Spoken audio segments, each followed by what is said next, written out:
Good morning. Time to get up. Breakfast is in 10 minutes. Good morning. Time to get up. Breakfast is in 10 minutes. Good morning. Time to get up. Thank you for calling Cracker Barrel of Field Journal. This is Sue. How may I help you? Yeah, I was wondering if you have a table for 14 people in 20 minutes.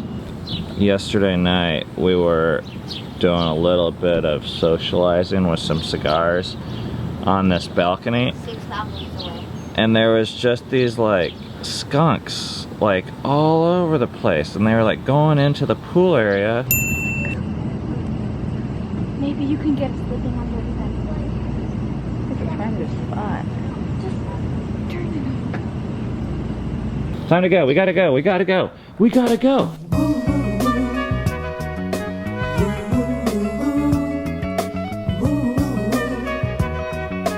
I don't know what to do about coffee.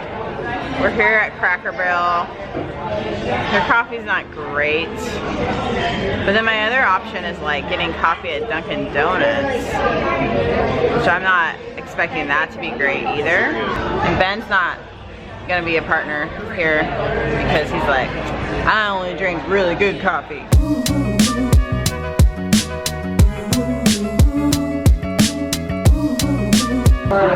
It's all on.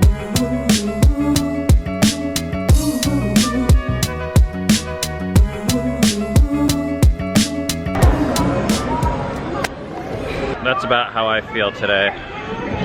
The name of the game for today is to get in and out of this water park as quick as possible so we can get back to our normal life.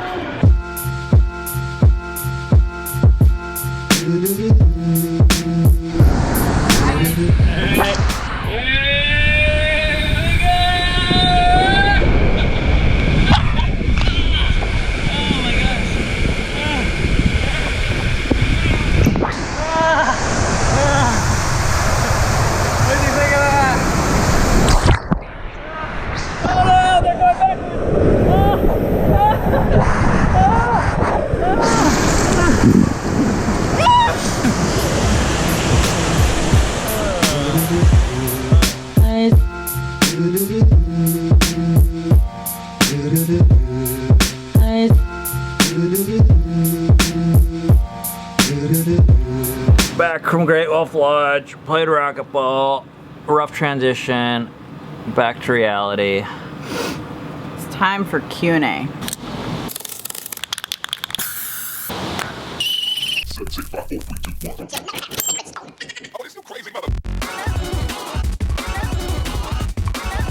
All the questions today are from Instagram. Andy Garrett asks, who are your heroes and what have you learned from them? Only one person comes to my mind, and that is Tim Keller. He is so intellectually smart, but yet so gracious in how he approaches and responds to other people. I'll never forget this talk that I saw him do at Google, and there was this Q&A afterwards, and this guy was just being an ass. And Tim Keller could have just totally dismantled him logically, but didn't. And in doing so, I watched him win over a person and a crowd instead of just winning the argument. And that inspires me because I think it's more important to be loving than to be right. And he shows me how to do that. I have a lot of other like kind of people that have inspired me along the way. Casey Neistat for being scrappy and not a perfectionist. Philip Yancey for being analytical. Martin Luther King, Henry Nouwen. Brianna asks, what do you believe was the most defining moment for you as a family? And what have you learned from it? In 2007, our family drove across the country in an RV from Seattle, actually to here, to go through a 3-month discipleship process. We lived in 1 and 2 bedrooms of a stranger's house, actually the people we were just with at Great Wolf Lodge today, who are no longer strangers. And the reason why that was so defining, I think, wasn't just from what we learned, it was the fact that we quit everything as we knew it, our home life, our work life, and we prioritized the best way we knew how to follow God at that time. And I have never regretted that, and I would do it again. We are doing it now, I think. Okay, Rebecca White, I see what you're doing here. You have one comment, but there's actually like 4 questions built into it. So I'm gonna pick the question that is, you mentioned in one of your recent vlogs that you do not tithe 10% into the church. Would you mind giving more detail on what you do with the 10%? So this is actually a hard question for me to answer because I feel like what we believe about this is so against this grain of how we're raised in Christian culture. The first thing that we do is we have a separate bank account and we take, sometimes it's been 15%, but I think now it's like 10%, which I think is what tithe means. Of each check. Of all our income. Yeah. And we put it in this account. So it's like separate from our rest of our money. And it's the first thing that we do with it. And we actually title the account, it's our first fruits account. And that's actually probably the most important thing. It's like that act of saying, whatever we get, we're gonna take the best or the first and give it to God, you know, just as like this act of faith and obedience sets the tone for everything else. Mm-hmm. Now that the money is in this account, there is this big question for us of how do we spend it? And we've been all over the place on this. There's two main places that we're spending it now. One is we send it to people and places that we believe in. That gets a little tricky because I don't think this money for us is to make a difference in the world, which is why I don't feel like it's a one-to-one correlation. The Bible says tithe and then you should give it to your local church for them to run their production or their worship experience. It's not an efficiency thing. I mean, a lot of what they did with the offerings was they lit them on fire. You know, it wasn't like about getting more out of it or more bang for your buck. We've been celebrating and going to like fancy restaurants or like doing things as a family to use up some of that money. And I'm not a Bible scholar, but there's 2 or 3 places in the Bible, one that I just read in Jeremiah, where it actually talks about eating your offering. That you're supposed to actually offer this to God, and then you're actually supposed to eat it.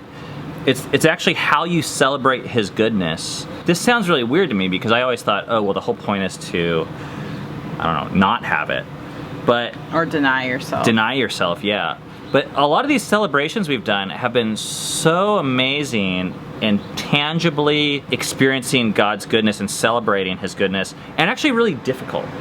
I think blowing $500 on a meal, it's so much easier for me to reconcile sending it off to missionaries. I feel like I'm doing a part of what God's doing and I'm denying myself and I'm being a good Christian. Mm-hmm. Like being a martyr. Yeah, eating a $50 steak, I always felt guilty about that.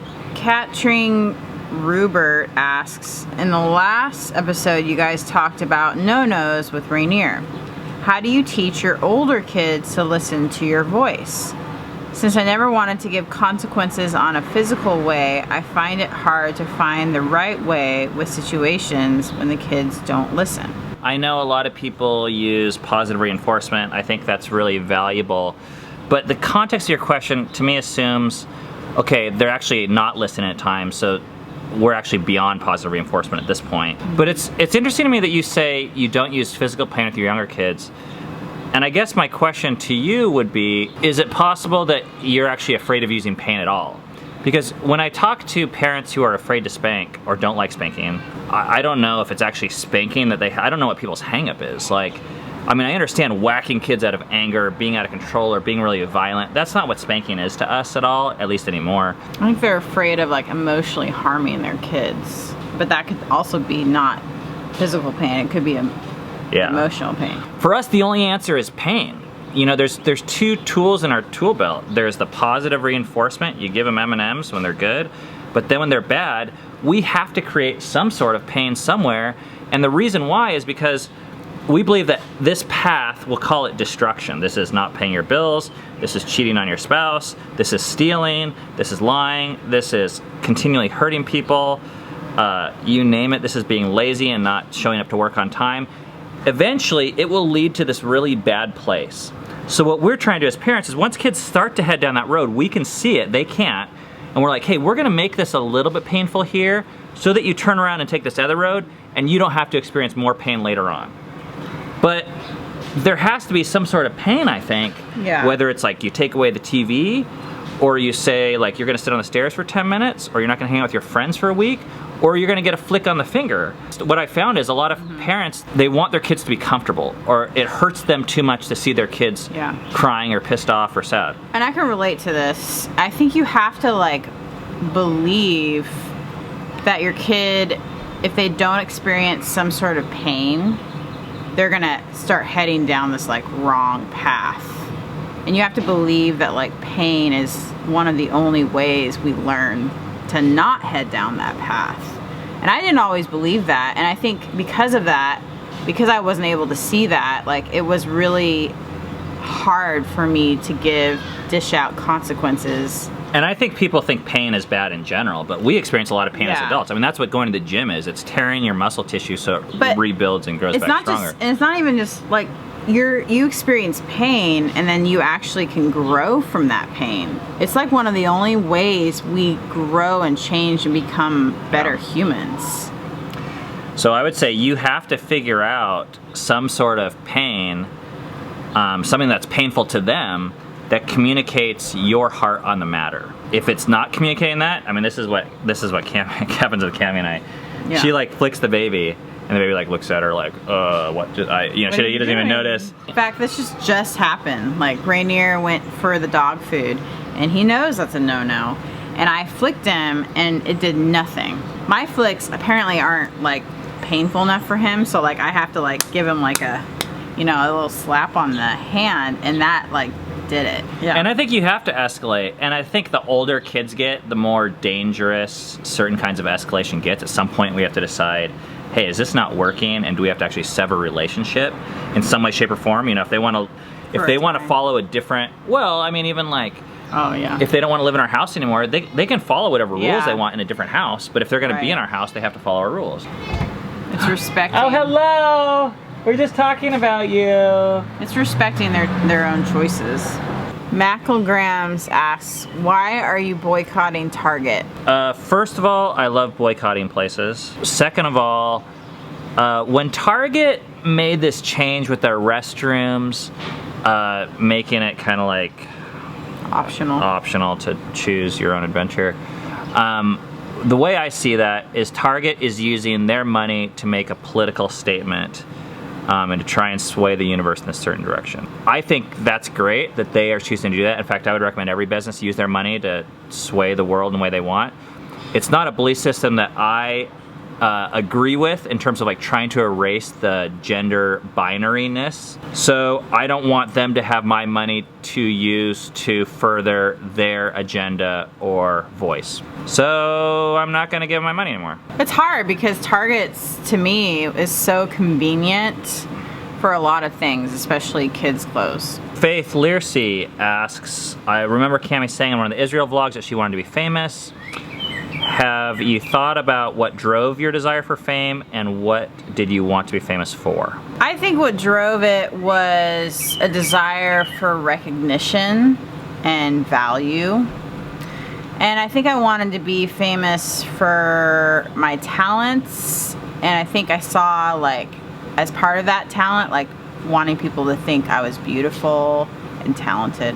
Sarah B asks, why do you think 12 Steps has worked so well for you both? The thing that I love about 12-step groups, the ones that I've been a part of, is that there's this attitude there that the people there are there because they need to, or they'll die. I hate what has become American Christianity, where I feel like there's this attitude that we're pretty good people, we're okay, we have money, we have food, we have morality, and you go to this place to just get like a 10% boost. It's like this optional thing, so you can be better than other people. And I think faith and God is life or death. I actually really believe that. And hanging out with people that believe that communion and reminders around Him are life and death, it's really, I think, what I need.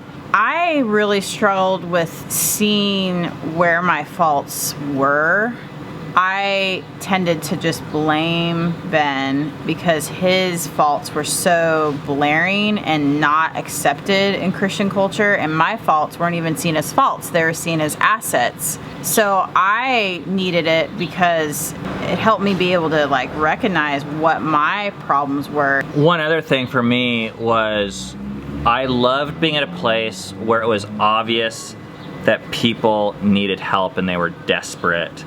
And that they were like, it was like they were sick and it was a hospital. That's what I've heard the church is supposed to be, and people have used that language. I can't tell you how many times I've heard a pastor say from the pulpit, well, even I'm not perfect. The assumption is like, as if there was someone that's perfect, it would be you.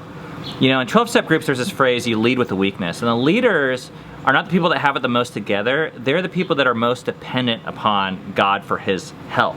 And I feel like I was really jacked up from the church using these phrases like, well, I'm not perfect. You will never hear someone in a 12-step group say, well, even I'm not perfect. Because you're like, well, no shit. If you were, you wouldn't be sitting here with us losers. So I would rather be with the losers than the people that are like, it feels like they're better. Adam Enjoy +7 asks, when did you start allowing your kids in the kitchen more? Cooking and food prep. I'm honestly really worried about my 10 and 9-year-old burning down the house or cutting their fingers off. I think around 10 or 11, we let the kids in the kitchen more and give them more freedom. A few years ago, we just started giving our older kids one dinner a week for them to plan. Like they go shopping, they plan, they do everything. And I mean, it started out like pretty funny, you know, and it was a disaster. But it's been really, really cool to see how they've grown, like their own personalities come out. And now 7, our 12-year-old boy hasn't really started doing the meals yet, but he's excited about it because he sees Dove and Eden doing it and getting recognition for it and having that freedom. We've had a few moments where I've been like worried about people's safety, like the donut frying incident. And we've had a few cut fingers. But like by and large, I think we've had to learn, it's probably not gonna burn the house down. Mm-hmm. And those are lessons you can teach, and there's different privileges you can give at age appropriateness. But what I saw, the biggest thing that was preventing me, and I think actually both of us, was we didn't want to see the kids make mistakes. If they went to the grocery store and bought the wrong brand and paid $2 more, I would like melt down because I was like, well, I knew that I shouldn't do that, but they don't know that. Mm-hmm. Or even if they mess up the recipe. We've had some bad dinners. But it's so valuable. Then we've had some really good dinners. Yeah, we've had amazing dinners. We wouldn't have gotten the good dinners if we didn't go through with the bad dinners. It's always gotten better. I've had to learn to be okay with kids making mistakes. That's the hardest part. Financial mistakes, mistakes on a meal, wasting food. For me, it's like messes. Maybe they cut their finger. Yeah, maybe they drop or spill or break a dish. Yeah. All this stuff has happened. Our kids are good at cooking because we're okay with letting them fail. Mm-hmm. And it's not even a failure, they're kids. They're good at planning, and I mean there's so many different aspects that come into like cooking. But it feels like they're failing in certain ways. Yeah. Life Splendidly asks, are you glad that you were raising your family in a different part of the country than where you were raised, Ben? Like Southern California or the West Coast? No. I loved Southern California. I wouldn't really want to live there preferentially. I loved Seattle, Washington, Oregon. This place I don't love, but I've actually come to appreciate. I don't really have a strong preference about where we raise our kids. I think our family and our home is the most important thing, and we take that wherever we go. Ever Evolving Mama asks, do you believe your lifestyle is mainly possible due to being completely financially stable? It seems so unattainable and mostly a fantasy for struggling families such as mine. I love this question. First of all, I think it's amazing that you're even asking it, because most people just say, oh, they have it, they got lucky, or they're rich, so they can live this way, I can't. And no, I actually do not think that our lifestyle looks this way because of our being stable. In fact, I actually don't think we're that financially stable, and we can pay bills. When you own houses and you have kids, you're always one day, 1 second, one accident away from having all your financial assets destroyed, no matter what you think, how strong you think you are. A lot of the freedom that we operate in that I think is the most valuable, we've actually had for a long time. there was a time period where we were living off of $10 a day, and we talk about it frequently because I want people to know that I think there's decisions that anyone can make today to choose freedom, even as a direction. Even if it's one more hour or, you know, one more day a week of freedom, there are things you can do now to work towards that, I think, for most everyone. But what doesn't help is to say, circumstantially, well, I'm not one of those types of people. We're not the Crawfords. We don't have the vlog. We don't own properties, so we can't. So you just, like, crank up your Netflix subscription and work for the man. And I'm not even, like, against those things, but I think those are choices people make to opt for comfort instead of freedom. Our first years of marriage, we quit jobs when we had, you know, $6,000 saved up, which was a huge amount, and you were in school, and we had a child, you know. We felt like it was the right thing, and it felt super risky at the time. But every time we've made these choices, we've learned, but I don't think we've ever regretted it. Everyone has risks they can take. It's like you're doing what you believe in versus something else. Yeah. Hey, Dove? Dove? BB Mama asks, probably an awkward question for Dove. The awkward questions are the best ones, by the way. I'm really curious, as the eldest child, what do you think about our parenting style and how it's compared over the years? Sorry, Dove, if they pick this one. Blinky face.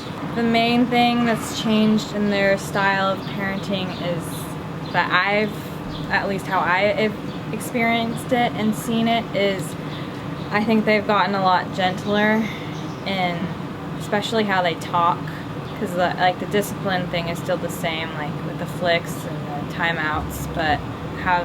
Give me your hand, dog. I was thinking today, as we were at Great Wolf Lodge, in all the years past when kids are small like that, I used to always like force them down the slide. Mm-hmm. Like I was like, oh, I'm gonna help them overcome their fears, and they wouldn't want to, and they'd scream bloody murder, but I'd be like, no, this is good for you. Mm-hmm. And I thought I was doing it for them, but I actually think I was doing it for me. Mm-hmm. And today with Rainier and yesterday, I knew he wouldn't want to do something like that. Like, he was kind of scared, and I just held him for hours. We just played. You know, I didn't feel that need to be like, okay, well, you're gonna conquer the water slide today, and no child of mine's gonna be afraid or something. But I think we forced you to go down a lot of water slides, or at least some. So sorry about that. Yeah. Okay, I like water slides now. So evidently this ended up being a really long Q&A, which you guys already knew about because you saw the little timer thing below, but you guys asked great questions that I really enjoy answering. So we're going out on a date tonight with my sister and brother-in-law. Maybe get some half-price sushi. I'm not gonna film it, so you're gonna have to imagine it. Here's the chopsticks. Thanks for your questions. Keep them coming. We enjoy answering them. See you guys tomorrow.